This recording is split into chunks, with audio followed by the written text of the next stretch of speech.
नमस्कार दोस्तों।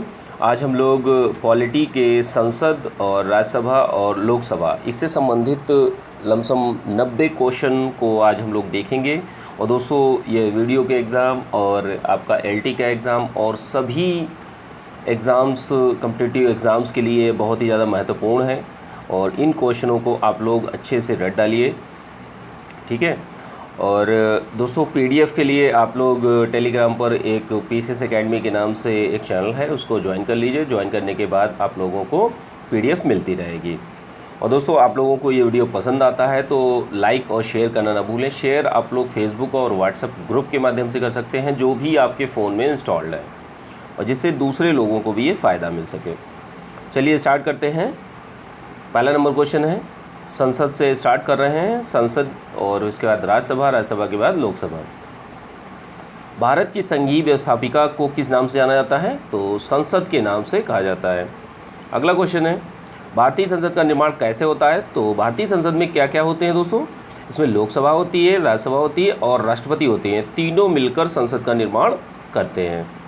चलिए आगे देखते हैं। संसद के कितने सदन होते हैं? 2 सदन होते हैं, लोकसभा और राज्यसभा। अगला क्वेश्चन देखते हैं, संसद के कितने सदन को प्रतिनिधि सभा कहा जाता है? किस सदन को प्रतिनिधि सभा कहा जाता है? जहां पर लोग चुनकर जाते हैं। तो लोकसभा को प्रतिनिधि, जो लोगों का प्रतिनिधित्व करे, उसे प्रतिनिधि सभा बोलते हैं। तो लोकसभा में लोग चुनकर जाते हैं, जिन्हें जनता द्वारा चुनकर भेजा जाता है, ठीक है। चलिए आगे देखते हैं, संसद का स्थायी सदन कौन सा होता है? तो स्थायी सदन आपका राज्यसभा होता है। राज्यसभा के प्रत्येक सदस्य जो होते हैं वो प्रत्येक 1/3 सदस्य जो होते हैं, 1/3 सदस्य हर 2 साल में आपके चेंज होते रहते हैं, ठीक है। और ये भंग नहीं होती है, ध्यान रखिएगा। अगला क्वेश्चन है, भारतीय संसद का तीसरा अंग कौन सा है? तीसरा अंग है आपका राष्ट्रपति है। अगला क्वेश्चन देखते हैं, संसद के 2 क्रमिक अधिवेशनों के मध्य कितना अंतराल होता है? जैसे एक अधिवेशन हुआ और दूसरा अधिवेशन हुआ, तो 2 अधिवेशनों के बीच में 6 माह का समय होना चाहिए, ठीक है। चलिए आगे देखते हैं, भारतीय संसद को कौन भंग कर सकता है? तो भारतीय संसद को कौन भंग कर सकता है? राष्ट्रपति जी भंग कर सकते हैं। अगला क्वेश्चन देखते हैं, भारतीय संसद की संप्रभुता किससे प्रतिबिंबित होती है? तो न्यायिक समीक्षा से संबंधित होती है। अगला क्वेश्चन देखते हैं, भारतीय संसद के दोनों सदनों की संयुक्त बैठक किस संबंध में होती है? तो केवल नहीं है दोस्तों, साधारण विधेयक के संबंध में होती है। अगला क्वेश्चन देखते हैं, साधारण विधेयक से संबंधित गतिरोध को दूर करने के लिए संसद के दोनों सदनों की संयुक्त बैठक कौन बुलाता है? तो बुलाता कौन है? राष्ट्रपति है। और अध्यक्षता कौन करता है? तो अध्यक्षता जो करता है वो लोकसभा का अध्यक्ष करता है। चलिए आगे देखते हैं, स्वतंत्र भारत में अब तक कितनी बार संयुक्त अधिवेशन हो चुके हैं? तो 4 बार हुए हैं दोस्तों, ध्यान रखिएगा। और ये डायरेक्टली क्वेश्चन पूछे जाते हैं दोस्तों, तो इसलिए आप इन क्वेश्चनों को, जैसे कई लोगों को लगता होगा कि ये कैसे याद किए जाएंगे, तो याद करने के लिए दोस्तों सबसे अच्छा तरीका है कि चीज़ों को कई बार रिवाइज़ करिए, ठीक है। जो भी क्वेश्चन है, 1 लाइनर क्वेश्चन, जिस टाइप के भी क्वेश्चन है, उसको रिवाइज़ ज़्यादा से ज़्यादा बार करिए। 1 बार, 3 बार, जैसे आप पैटर्न ये चलाइए, जैसे एक बार आज आपने पहली बार रिवाइज़ किया तो सेकंड टाइम आप उसको 3 दिन बाद करिए, फिर उसके बाद आपको 10 दिन बाद रिवाइज़ करिए। वही सेम चीज़ को आपको ऐसे पैटर्न और लमसम 3 से 4 बार कर लेंगे तो आप लोग वो चीज़ें कंठस्थ हो जाएंगी, ठीक है। चलिए देखते हैं अगला क्वेश्चन, क्या राष्ट्रपति या उपराष्ट्रपति कभी संयुक्त अधिवेशनों की अध्यक्षता करता है? तो कभी नहीं करते हैं, ये ध्यान रखिएगा। करता कौन है? लोकसभा का अध्यक्ष। 1 वर्ष में कम से कम कितनी बार संसद की बैठक होना आवश्यक है? तो 2 बार। अगला क्वेश्चन देखते हैं, संसद के दोनों सदनों की संयुक्त अधिवेशनों की अध्यक्षता कौन करता है? तो लोकसभा का अध्यक्ष करता है। अगला क्वेश्चन देखते हैं, संसद के दोनों सदनों का 17वां कौन करता है? देखिए 17वां राष्ट्रपति करता है। बुलाता कौन करता है? ये भी राष्ट्रपति ही करता है, ठीक है, लेकिन अध्यक्षता लोकसभा का अध्यक्ष करता है। चलिए आगे देखते हैं, संसदीय प्रणाली को कौन सी प्रथा भारत की देन है? तो शून्यकाल की जो प्रथा है वो भारत की देन है।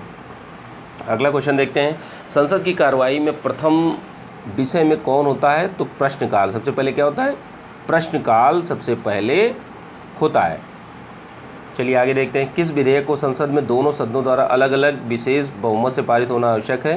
तो ये संविधान संशोधन विधेयक को दोनों सदनों से अलग अलग पारित होना आवश्यक होता है। चलिए आगे देखते हैं कौन सा क्वेश्चन है। संसद के वेतन का निर्धारण कौन करता है? सांसदों के जो सांसद होते हैं तो उनके वेतनों का निर्धारण कौन करता है? तो संसद करती है। अगला क्वेश्चन है, संसदीय प्रणाली वाली सरकार को अन्य किस नाम से जाना जाता है? तो संघीय सरकार के नाम से, अन्य नाम से भी जाना जाता है। अगला क्वेश्चन देखते हैं, संविधान लागू होने के बाद सर्वप्रथम त्रिशंकु संसद का गठन किस वर्ष हुआ? तो 1989 में, 1989 में। अगला क्वेश्चन देखते हैं, अस्थायी संसद भारत में कब तक रही? तो 17 अप्रैल 1952 तक रही। अगला क्वेश्चन देखते हैं, संसद भवन पार्लियामेंट हाउस का उद्घाटन कब हुआ? तो 1927 में हुआ था। ये डायरेक्ट क्वेश्चन दोस्तों पूछे जाते हैं, इसलिए जितनी बार हो सके देखिए इसको। अगला क्वेश्चन देखते हैं, संसद भवन पार्लियामेंट हाउस का उद्घाटन किसने किया था 1927 में? तो लॉर्ड इरविन ने किया था। अगला क्वेश्चन है, भारत की संचित निधि से धन निर्गम या निकालने पर किसका नियंत्रण होता है? तो संसद का होता है, ध्यान रखिएगा। अगला क्वेश्चन देखते हैं, राज्यसभा और लोकसभा की संयुक्त बैठक कब होती है? जब लोकसभा और राज्यसभा में मतभेद हो, जब सहमति ना हो, आपसी सहमति ना हो, तब संयुक्त अधिवेशन बुलाया जाता है। अगला क्वेश्चन देखते हैं, संसद का निम्न सदन कौन सा होता है? तो लोकसभा होता है। संसद का उच्च सदन आपका राज्यसभा होता है। चलिए आगे देखते हैं, संसद के किस सदस्य को गैर सरकारी सदस्य कहा जाता है? तो मंत्री के अतिरिक्त अन्य सभी सदस्य क्या होते हैं? गैर सरकारी सदस्य होते हैं, ठीक है, गैर। चलिए आगे देखते हैं, अब राज्यसभा के बारे में जानेंगे। वर्तमान में राज्यसभा के सदस्यों की संख्या कितनी है? तो 245 है। अगला क्वेश्चन है, राज्यसभा के प्रत्येक राज्य के प्रतिनिधियों का चुनाव कौन करता है? तो विधानसभा के निर्वाचित सदस्य करते हैं। अगला क्वेश्चन है, राज्यसभा में राज्यों का प्रतिनिधित्व किस पर निर्भर करता है? तो राज्य की जनसंख्या पर निर्भर करता है। अगला क्वेश्चन है, राज्यसभा में किस राज्य के प्रतिनिधियों की संख्या सर्वाधिक है? तो आपके उत्तर प्रदेश की संख्या सर्वाधिक है। अगला क्वेश्चन देखते हैं, राज्यसभा सदस्य का कार्यकाल कितना होता है? तो 6 वर्ष का होता है। अगला क्वेश्चन देखते हैं, राज्यसभा का सदस्य बनने के लिए न्यूनतम आयु कितनी है? तो 30 वर्ष होती है। लोकसभा की 25 वर्ष। अगला क्वेश्चन देखते हैं, किस सदन को भंग नहीं किया जा सकता? तो राज्यसभा को भंग नहीं किया जा सकता। किसको भंग किया जा सकता है? लोकसभा को। लोकसभा और राज्यसभा में गणपूर्ति संख्या कितनी है? तो कुल सदस्य का 1/10 भाग होना चाहिए, तब गणपूर्ति या कोरम पूरा होता है। अगला क्वेश्चन देखते हैं, वह कौन सा सदन है जिसका अध्यक्ष उस सदन का सदस्य नहीं होता? तो राज्यसभा, ठीक है। अगला क्वेश्चन है, लोकसभा द्वारा पारित धन विधेयक राज्यसभा को प्राप्त होने के बाद कितने दिन तक लोकसभा को लौटाया जा सकता है? तो 14 दिन। अगला क्वेश्चन, राज्यसभा एक स्थायी सदन है, क्यों? क्योंकि यह कभी भंग नहीं होती और इसके 1/3 सदस्य प्रति 2 वर्ष बाद सेवानिवृत्त हो जाते हैं, ठीक है। 1/3 सदस्य जो होते हैं प्रति 2 वर्ष बाद सेवानिवृत्त हो जाते हैं। चलिए आगे देखते हैं, राज्यसभा के सदस्यों को नामित करने का अधिकार किसको होता है? तो राष्ट्रपति को होता है। अगला क्वेश्चन देखते हैं, राज्यसभा की प्रथम महिला सचिव कौन थी? तो BS रमा देवी थी। अगला क्वेश्चन, राज्यसभा का पहली बार गठन कब हुआ था? 3 अप्रैल 1952 में हुआ था। और बैठक कब हुई थी? 13 मई आपकी 1952 को। अगला क्वेश्चन है, भारत में किसकी स्वीकृति के बिना कोई भी सरकारी खर्चा नहीं किया जा सकता? तो संसद की स्वीकृति के बिना। चलिए आगे देखते हैं कौन सा क्वेश्चन है, राज्यसभा के सभापति की अनुपस्थिति में राज्यसभा का संचालन कौन करता है? तो उपसभापति करते हैं। अगला क्वेश्चन है, राज्यसभा के द्विवार्षिक चुनावों की अधिसूचना कौन जारी करता है? तो निर्वाचन आयोग जारी करता है। अगला क्वेश्चन, केंद्रीय संसद राष्ट्रहित में राज्य सूची के विषय पर कानून कब बना सकती है? राज्यसभा में उपस्थित सदस्यों के 2/3 बहुमत पर। चलिए आगे देखते हैं, राज्यसभा की 2 बैठकों के मध्य अंतराल कितना होना चाहिए? तो अधिकतम 6 माह होना चाहिए।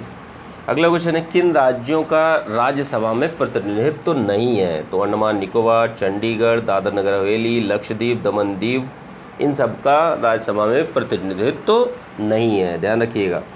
अगला क्वेश्चन, राज्यसभा के प्रति उत्तरदायी कौन नहीं होता? राज्यसभा के प्रति कौन उत्तरदायी नहीं होता? तो मंत्रिपरिषद राज्यसभा के प्रति उत्तरदायी नहीं होती है। किसके प्रति उत्तरदायी होती है? ये लोकसभा के प्रति उत्तरदायी होती है, ठीक है, ध्यान रखिएगा। अगला क्वेश्चन है, भारत के कौन से प्रधानमंत्री राज्यसभा के सदस्य रहे हैं? राज्यसभा के सदस्य रहे हैं तो इंदिरा गांधी और मनमोहन सिंह दोनों राज्यसभा के सदस्य रहे हैं। अब लोकसभा के बारे में जानते हैं। जनता द्वारा प्रत्यक्ष रूप से निर्वाचित सदन को क्या कहते हैं? लोकसभा कहते हैं। इसका कार्यकाल कितना होता है? 5 वर्ष होता है दोस्तों। इसी सदस्यों की संख्या कितनी है? तो 552 है। और वर्तमान में कितने सदस्य हैं लोकसभा में? तो 545 हैं। अगला क्वेश्चन है, राष्ट्रपति आंग्ल भारतीय समुदाय के कितने प्रतिनिधियों को लोकसभा में नामित करता है? तो 2 प्रतिनिधियों को नामित करता है। चलिए आगे देखते हैं कौन सा क्वेश्चन है। लोकसभा में किस आधार पर सीटें आवंटित होती हैं? जनसंख्या के आधार पर आवंटित होती हैं, ध्यान रखिएगा। वर्तमान लोकसभा में प्रत्येक राज्य के लिए स्थानों का आवंटन किस पर आधारित है? तो 1971 की जनगणना पर आधारित है, ध्यान रखिएगा। अगला क्वेश्चन है, कौन सी लोकसभा के चुनाव 4 चरणों में हुए थे? 14वीं लोकसभा के चुनाव 4 चरणों में हुए थे। अगला क्वेश्चन है, लोकसभा के सदस्य बनने के लिए न्यूनतम आयु 25 वर्ष होनी चाहिए। कौन सा राज्य सबसे अधिक प्रतिनिधित्व लोकसभा में भेजता है? तो उत्तर प्रदेश भेजता है। चलिए आगे देखते हैं कौन सा क्वेश्चन है। किन बड़े राज्यों में लोकसभा सीटें समान है? तो आंध्र प्रदेश और राजस्थान की सीटें समान है। अगला क्वेश्चन है, उत्तर प्रदेश के बाद सबसे अधिक संसदीय क्षेत्र किस राज्य में है? तो महाराष्ट्र में है। चलिए आगे देखते हैं कौन सा क्वेश्चन है। किस राज्य में लोकसभा सदस्यों की संख्या सबसे कम है? तो नागालैंड, मिजोरम और सिक्किम में कम है। लोकसभा का नेता कौन होता है? तो प्रधानमंत्री जी होते हैं। अगला क्वेश्चन देखते हैं, लोकसभा सदस्य अपना त्यागपत्र किसे देते हैं? तो लोकसभा अध्यक्ष को देते हैं, ध्यान रखिएगा। अगला क्वेश्चन है, भूतपूर्व संसद सदस्यों को पेंशन व्यवस्था कब लागू की गई? तो 1976 में लागू की गई थी। अगला क्वेश्चन है, लोकसभा में कम से कम कितने सत्र जरूरी होते? तो वर्ष में 2 बार। लोकसभा को भंग कौन कर सकता है? तो राष्ट्रपति करता है, लेकिन किसकी सलाह पर? प्रधानमंत्री जी की सलाह पर। अगला क्वेश्चन, वित्तीय बिल कहाँ पास हो सकती है? तो लोकसभा में।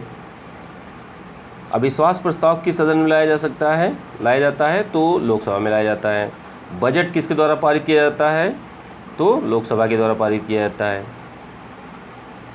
ये सारी चीज़ें लोकसभा के द्वारा की जाती हैं। लोकसभा के सदस्यों की नियोक्ता से संबंधित प्रश्नों का निर्णय कौन करता है? तो लोकसभा के अध्यक्ष करते हैं, ध्यान रखिएगा। अगला क्वेश्चन, अस्थायी लोकसभा अध्यक्ष को क्या कहते हैं? प्रोटेम स्पीकर बोलते हैं। जब चुनाव होकर आते हैं तो एक व्यक्ति को अस्थायी लोकसभा अध्यक्ष चुना जाता है, तो उसी को शपथ दिलाने और जब तक एक स्थायी अध्यक्ष नहीं आ जाता तब तक प्रोटेम स्पीकर ही कार्य करते हैं। चलिए आगे देखते हैं, प्रोटेम स्पीकर की नियुक्ति कौन करता है? तो राष्ट्रपति जी करते हैं। अगला क्वेश्चन है, कितने दिनों तक अनुपस्थित रहने पर लोकसभा के सदस्य की सदस्यता समाप्त हो जाती है? 2 माह में। 2 माह तक अनुपस्थित रहने पर सदन की सदस्यता समाप्त हो जाती है। अगला क्वेश्चन देखते हैं, किस विधेयक को केवल लोकसभा ही पारित कर सकती है? तो वित्त विधेयक को, ध्यान रखिएगा, वित्त विधेयक को। चलिए आगे देखते हैं, मंत्रिपरिषद किसके प्रति उत्तरदायी होती है? तो लोकसभा के प्रति उत्तरदायी होती है। अगला क्वेश्चन देखते हैं, किस अवस्था में संसद लोकसभा का कार्यकाल बढ़ा सकती है? तो आपातकाल की स्थिति में बढ़ा सकती है। अगला क्वेश्चन देखते हैं, संसद एक बार में लोकसभा के कार्यकाल में कितने समय के लिए वृद्धि कर सकती है? तो 1 वर्ष के लिए वृद्धि कर सकती है। अगला क्वेश्चन है, किस वर्ष लोकसभा का कार्यकाल एक एक करके 2 बार बढ़ाया गया? तो यह 1976 में हुआ था। अगला क्वेश्चन है, राजनीतिक शब्दावली में शून्यकाल का अर्थ क्या होता है? तो प्रश्नोत्तर सत्र कहते हैं इसमें, जहाँ पे औचक प्रश्न पूछे जाते हैं। चलिए आगे देखते हैं, लास्ट क्वेश्चन है दोस्तों आज का, यदि कोई व्यक्ति राज्यसभा का सदस्य है तो क्या वह लोकसभा में अपना वक्तव्य दे सकता है? हाँ, ज़रूर दे सकता है, ध्यान रखिएगा। चलिए ठीक है दोस्तों, ये आज के हम लोगों ने संसद, राज्यसभा, लोकसभा से संबंधित जितने भी अति महत्वपूर्ण प्रश्न थे उनको आज हम लोगों ने देखा। और दोस्तों जितना ज़्यादा से ज़्यादा हो सके रिवीजन करते रहिए। रिवीजन करने से आप लोगों को बहुत फ़ायदा मिलेगा और ये बहुत ही अच्छे क्वेश्चन हैं। इन क्वेश्चनों को जो भी, जैसे बहुत से क्वेश्चन आप लोगों को आते भी होंगे, जो नहीं आते उसको आप लोग अच्छे से ग्रैब कर लीजिए या कंठस्थ कर लीजिए। ठीक है, चलिए ठीक है, थैंक यू सुनने के लिए।